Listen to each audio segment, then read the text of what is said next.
Assalamualaikum warahmatullahi wabarakatuh.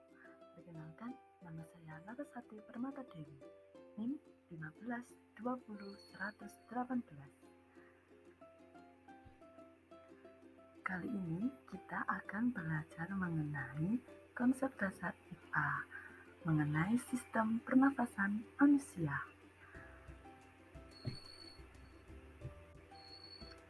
Sebelum itu, jangan lupa like dan subscribe, bunyikan loncengnya juga ya.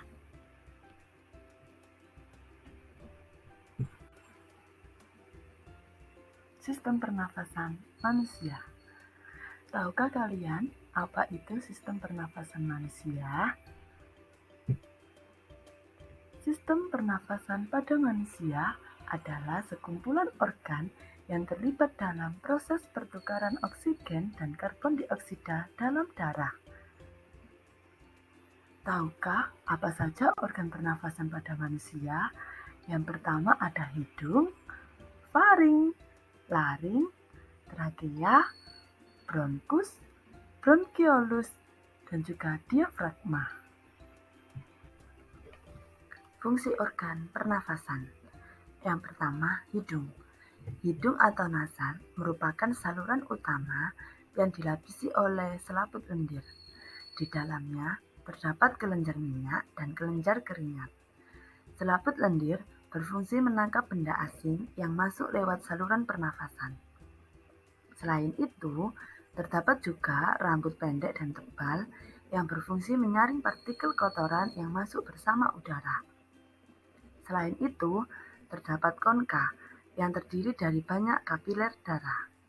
Fungsinya adalah untuk menghangatkan udara yang masuk ke dalam paru-paru. Yang kedua, faring.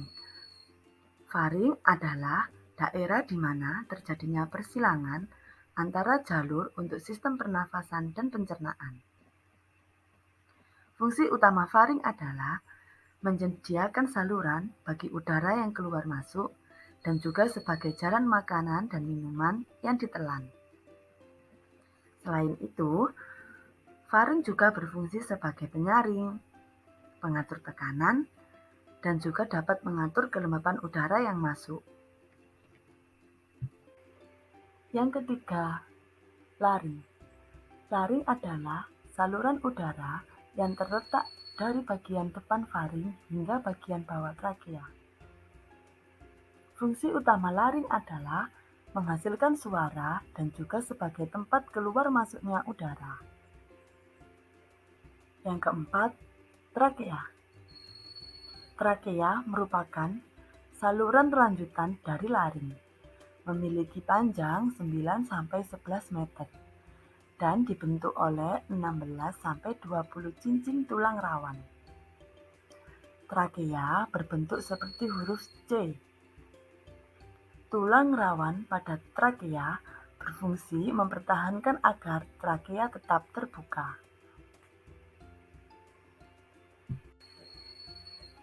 Yang kelima, bronkus. Bronkus merupakan cabang kanan dan kiri dari trakea, serta memiliki struktur yang sama dengan trakea. Fungsi utama bronkus adalah menyediakan jalan bagi udara yang masuk dan keluar paru-paru. Yang keenam, bronkiolus.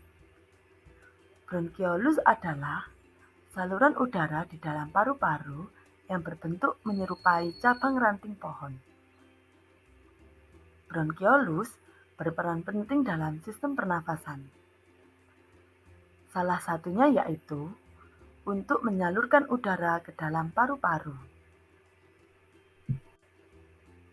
Yang terakhir adalah diafragma.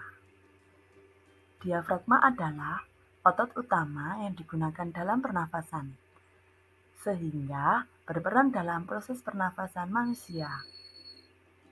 Otot berbentuk kubah ini terletak tepat di bawah paru-paru dan jantung, memudahkan udara atau oksigen bergerak masuk menuju paru-paru.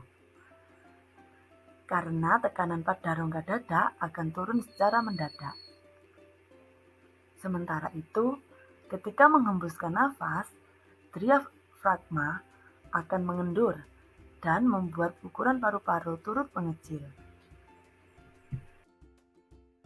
Siklus pernafasan. Siklus pernafasan pada manusia ada dua, yaitu proses inspirasi dan juga proses ekspirasi.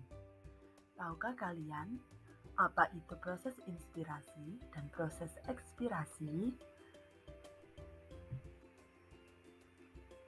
Proses inspirasi. Inspirasi atau proses masuknya udara ke dalam tubuh. Proses inspirasi merupakan proses aktif yang dilakukan oleh kerja otot, memerlukan kontraksi otot. Selanjutnya, proses ekspirasi. Ekspirasi atau proses pengeluaran udara dari dalam tubuh. Proses ekspirasi merupakan proses pasif karena tidak memerlukan kontraksi otot. Selanjutnya, mekanisme pernafasan. Tahukah kalian mekanisme pernafasan pada manusia dibagi menjadi dua, yaitu pernafasan dada dan pernafasan perut. Bagaimana ya mekanisme pernafasan dada dan mekanisme pernafasan perut? Yang pertama, pernafasan dada. Pernafasan dada merupakan proses naik, elevasi, dan turun atau depresi tulang rusuk yang memperbesar atau memperkecil diameter anteroposterior rongga dada.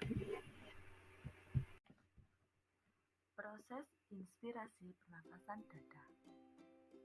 Pada fase inspirasi pernafasan dada, terdapat kontraksi otot antar tulang rusuk. Kontraksi ini membuat rusuk naik terangkat. Mekanisme inspirasi pernafasan dada adalah sebagai berikut. Otot interkostalis eksternal berkontraksi. Tulang rusuk menjadi terangkat atau elevasi. Volume rongga dada membesar. Paru-paru mengembang dan tekanan udara dalam paru-paru menjadi lebih kecil dari tekanan udara di luar, sehingga udara masuk ke dalam paru-paru. Proses ekspirasi pernafasan dada. Proses ekspirasi merupakan fase relaksasi atau kembalinya otot antar tulang rusuk ke posisi semula. Pada fase ini, tulang rusuk menurun, sehingga rongga dada menjadi kecil.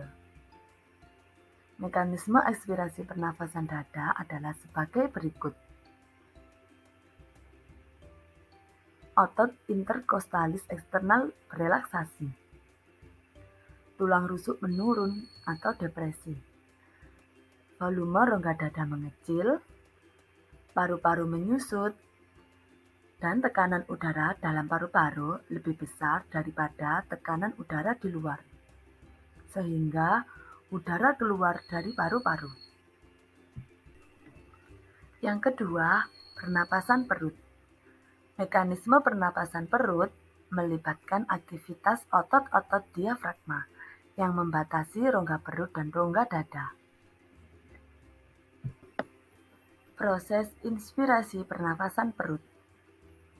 Pada fase ini, terjadi kontraksi otot diafragma sehingga rongga dada membesar. Kontraksi otot diafragma mengakibatkan tekanan di dalam rongga dada menjadi lebih kecil dari tekanan di luar, sehingga udara luar yang kaya oksigen masuk ke dalam tubuh. Mekanisme inspirasi pernapasan perut adalah sebagai berikut. Otot diafragma berkontraksi. Otot diafragma yang melengkung menjadi mendatar. Volume rongga dada membesar. Paru-paru mengembang, dan tekanan udara dalam paru-paru lebih kecil dari tekanan udara di luar, sehingga udara masuk ke dalam paru-paru.